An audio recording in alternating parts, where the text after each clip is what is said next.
यह कहानी है एक ऐसे युग पुरुष की जो नाम मात्र नहीं एक आंदोलन बन गया।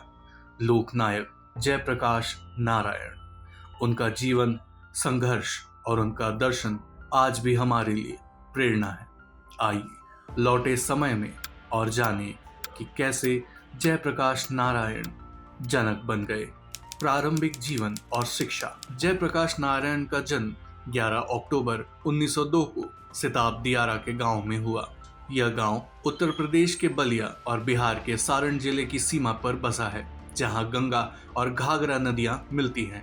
सादा जीवन, ईमानदार परिवार और अध्यवसायी प्रवृत्ति ने उनके व्यक्तित्व को आकार दिया। विद्यालय की शिक्षा के बाद उन्होंने पटना कॉलेज से अध्ययन किया और फिर उच्च शिक्षा के लिए अमेरिका चले गए। वहां उन्होंने समाजवाद, मार्क्सवाद और जन संगठन के विचारों को नजदीकी से समझा।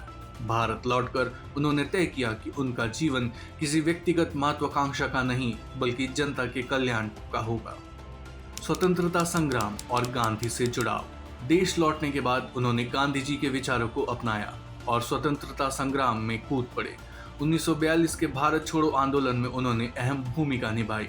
वे भूमिगत होकर भी जनसंघर्ष को दिशा देते रहे।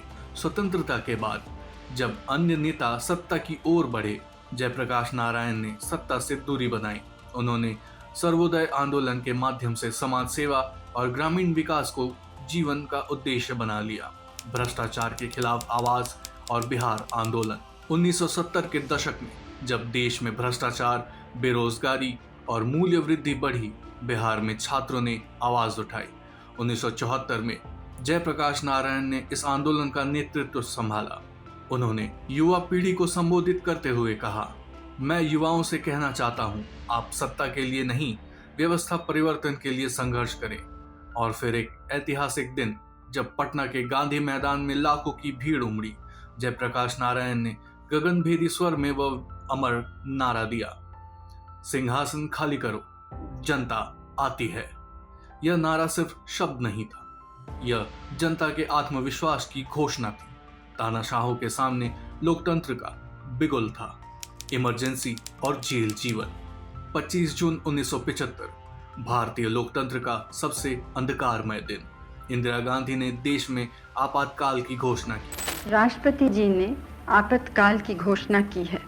इससे आतंकित होने का कोई कारण नहीं है। उसी रात जयप्रकाश नारायण को गिरफ्तार कर लिया गया। देश के अनेक विपक्षी नेताओं के साथ वे भी जेल भेजे गए। जेल की चारदीवारी में उन्होंने अपने विचारों को प्रिजन डायरी में दर्ज किया। उन्होंने लिखा, मेरा संसार मेरे चारों ओर बिखर चुका है। मुझे भय है कि मैं अपने जीवन काल में इसे फिर से जुड़ते हुए नहीं देख पाऊंगा एवं भारतीय लोकतंत्र के ताबूत में ठोकी गई हर कील मेरे हृदय में ठोकी गई कील के समान है। वे दिन उनके लिए केवल बंदी जीवन नहीं बल्कि लोकतंत्र के लिए तपस्या बन गए थे। बीमार शरीर, गिरता स्वास्थ्य, लेकिन अटूट मनोबल।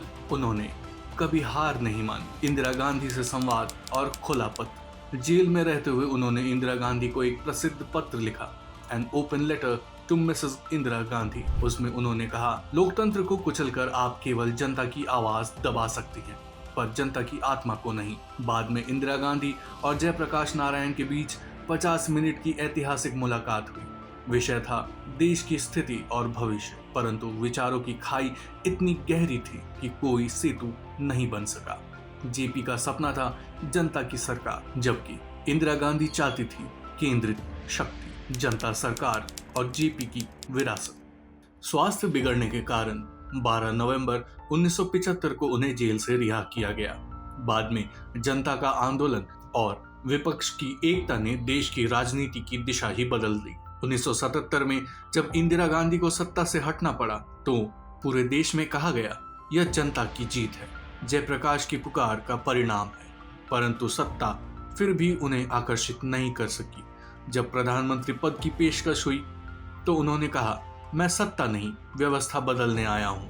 1979 में उनका निधन हुआ, पर उनकी आवाज सिंहासन खाली करो, जनता आती है आज भी लोकतंत्र के इतिहास में गूंजती है। जयप्रकाश नारायण का जीवन यह सिखाता है कि नेता वह नहीं जो कुर्सी पर बैठे, बल्कि वह जो जनभावना के साथ खड़ा हो।